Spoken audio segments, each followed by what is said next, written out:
Hello, Suns fans. This is Suns Latest. I am Rich Rubin. Welcome back. Hope you had a good weekend. A whole lot to get to, but let's, of course, start with our Suns autograph of the day and future Suns legend of the day, Alvin Adams, one of my favorite players ever.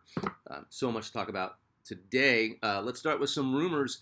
Two things that are going on, which kind of came out of nowhere. Suns are frontrunners to acquire former All-Star forward Chris Middleton. Remember the guy that destroyed us in the finals a couple of years back? He's been bought out by the Wizards. I don't see this one. Maybe 7 or 8 years ago, Chris Middleton, but the injury-prone 34-year-old coming off one of his worst years ever, we don't need him. We really don't. In fact, it's a step in the wrong direction considering how many young guys we got right now. But a good move is because of Middleton's $33.3 million expiring salary. The Wizards may want to trade him for a bad long-term contract with draft picks attached. I don't know if that means they want to send draft picks along with this guy or they want draft picks back. I think they want draft picks back.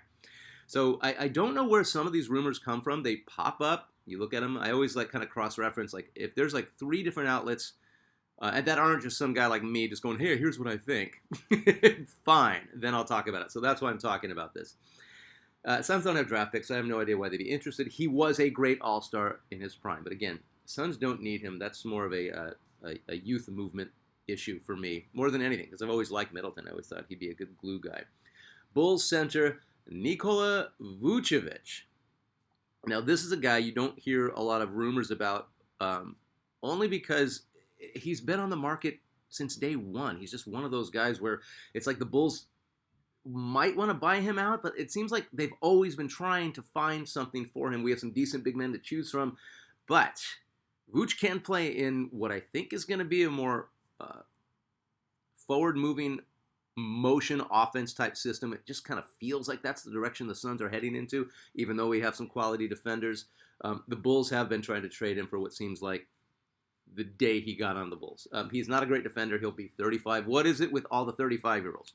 We got rid of a few of them, and I don't think we need more of them. I don't know. I think I'm happy with Booker being our veteran presence at this point. But he's good in the post. He can shoot. He likes to dunk. He's next to a defensive forward like Dillon Brooks in spots.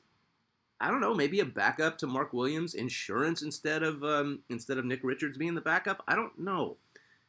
Nick Richards is limited offensively, and Vucevic, he's pure offense. Once again, I said there's no defense with the guy, but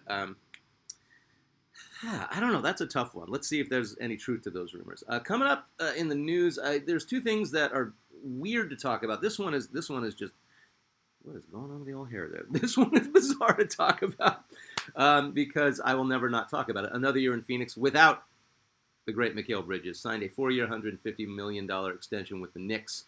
The NBA's Iron Man Bridges has played he played all 82 games for the Knicks last year. He has not missed a single game since being drafted in 2018. The streak is at 556. I don't know if that is included, if playoffs are included, but God, that's an interesting. I think it's a regular season record. I will always follow Mikal Bridges. I want him back on the Suns yesterday. All right, so time for some boring math and what the stretching of Bradley Beal's horrible contract meant. And I bring this up because 2 all-star caliber guards, Damian Lillard and Bradley Beal, were waived and stretched and latched onto other teams within a really short time frame. And I think it's just people are just talking about that and what the stretch really means. So the Suns have a $19.4 million cap hit each year for the next 5 seasons because of the Beal situation. I still agree with getting rid of Beal. We need to get rid of him. But we fall below the first and second aprons, which is something we were trying to do. Now, Suns can mix and match different contracts via trade using all of the traded player exception. That's kind of important if we want to do anything with movement of some of the young guys, maybe getting a decent veteran who's not 35 onto the Suns. The stretch provision is going to save the Suns more than $200 million in salary and luxury tax penalties this season. So finally, there's a little wiggle room, a little breathing room. I don't plan on doing a lot of numbers like this, but I thought this is kind of important to point out, only because there's so many negative things that have to do with the whole Bradley Beal situation. I'm still glad that he is gone. All right, moving on to some of your comments. I'm not going to go deep into the comments today, but there's always criticisms, and there's always constructive criticism. Sometimes I think there's disrespect. Whatever. It's sports. We get very passionate about it, and I have. And I happen to be one of those passionate Suns fans. So this is from at Nick Pirelli 804. Quote, are we going to get to some current Suns news at some point in this video? I think this was 2 or 3 videos ago. We always do current news. I appreciate the knowledge. Thank you. But what the heck am I supposed to do with all this geezer information? Hey, Nick, I mix it up as best as I can. No, but this is the slowest time of the year in the NBA. Between Summer League and preseason, there is rumors, there's news like what I just gave you. There is not a ton to talk about. There's always something to speculate. There's always opinions. There's always, hey, remember when. There's all these things swirling around every team in the NBA. But actually, for actual movement and news, slowest time of the year for the NBA. But just know that I'm constantly searching for new stuff, and I appreciate you watching. I appreciate you commenting, too. I don't take anything personally. Remember that. From a loyal viewer of Suns' latest Metallica, the entire team had an appearance at Metro Center one day. Hey, Nick, here's some geezer stuff for you. Coach McLeod called me out of the crowd and asked me to play one-on-one with James Edwards. My eyes were even with his belt buckle. Buddha James Edwards was 7'1". Love the old days when everyone was accessible and nice. Ah, my heart is so full reading about stuff like this. You got to go up against the Buddha.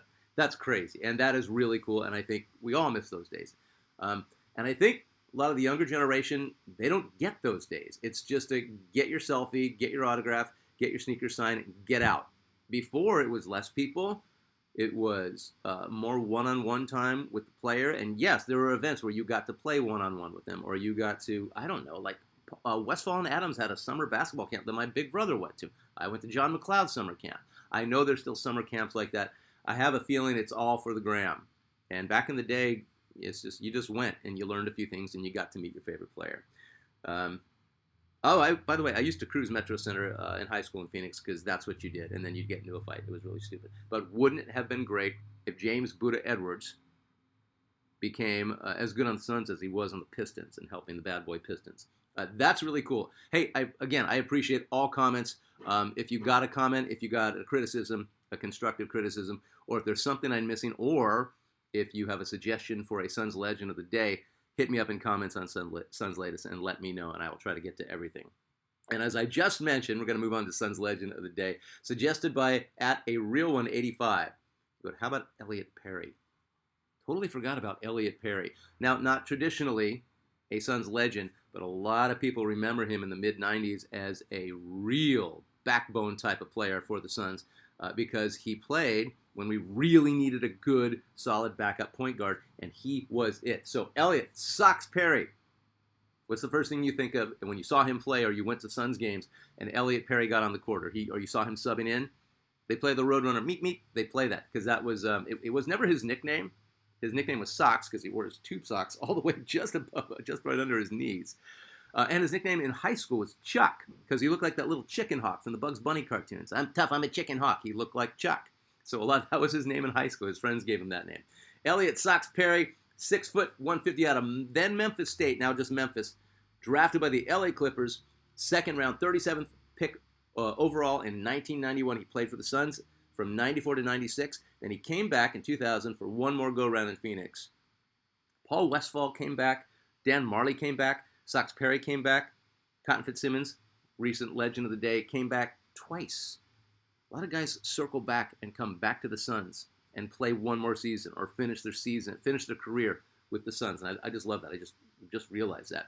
So early part of Elliot Perry's career goes like this. 16-year-old Elliot Perry driving. He was high school with his friend Mike and a few other pals on his way to play a game for his high school team. Car runs a red light, slams into their side. The wreck was pretty bad, Perry said. I was just laying there kind of stunned, and this guy comes in my window in the back, and he had a broken jaw, and he had a long beard. It was really scary. Guy bangs on my window and says, "You all right? You all right?" And I just jumped out of my skin. I didn't know what was going on. So, that day, if you've ever been in a bad car wreck, when you come to, it's nothing. You don't feel like you're in your skin. And that's what he's talking about. I was in a bad one a long time ago. Although it was an ugly accident, Perry and his friends got very lucky, not seriously injured. They were bruised and scratched from being tossed around in the car. Perry gets out of his car, walks to a payphone, called his coach at school, let him know what happened, that he might be late for the game. No one answers. It's because it's after school. School's out. Calls his mom, Bonnie. She rushes right over. Bonnie said, quote, I couldn't understand why they didn't want to go to the hospital. Elliot Perry and friends and a teammate, they're all in the car together, and none of them wanted to go to the hospital. Elliot Perry's saying, I don't have time to wait for the doctor. I don't have time to wait for the police. I got a game to play. Convinced his mom to drive him from the scene of the accident before the ambulance and the cops get there to his high school game. His friend and teammate Mike, who was in the car with him, he said, quote, Elliot was afraid coach wouldn't play us. I'm sorry, he said Chuck was afraid coach wouldn't play us. Somehow he talked me into leaving the accident and going to the game with him. We got there about 10 minutes before tip-off, and he had a hell of a game, like 34 or 36 points, something like that. This is according to Elliot Perry's teammate and friend Mike, that may have been the turning point of his career. He was so determined to play. There wasn't any doubt in my mind that he would play in the NBA after that. Elliot Perry's best season with the Suns and best season as a pro was with the Suns. It came in 94-95, played all 82 games, 51 starts because KJ missed more than half the season injured, 9 points, 5 assists, almost 2 steals per game. Suns won 59 games that year, and Perry was the majority of the time the starting point guard. That's a pretty big accomplishment. It was also the year the Suns lost to Houston in the semis after being up 3-1. The Rockets went on to win one of their 2 titles in a row. All right, runner-up for NBA's Most Improved Player Award that year. Sox brought all the energy you wanted. He wore those gleaming white tube socks as high as he could. He was one of those guys who was faster with the ball than without it. He was so fun to watch. Barkley loved playing with him. Just absolutely loved playing with him. Slasher found gaps even Nash would have been proud of, and he could change a shot mid-air. He played 10 years in the NBA. People forget about a guy like Elliot Perry, who was an energy guy, a spark plug off the bench, and a spark plug as a starter. And you would see he would cross people up so bad. He was a little blur. He was so freaking fast. Deep roots in Memphis. After retirement, along with Hank McDowell, became the color commentator for the Grizzlies starting in 2006. I don't think they're doing that now. I don't think he has that job anymore still. Lives near Memphis with his family. Hugely active in the community, in the Boys and Girls Clubs of Memphis, and minority share owner of the Memphis Grizzlies. Elliot Perry is your Suns Legend of the Day. I appreciate you tuning in. I appreciate your comments. Anything you want to talk about, let me know. My name is Rich Rubin. We'll do another one tomorrow. Thanks for tuning in to Suns Latest, and keep watching. Appreciate it.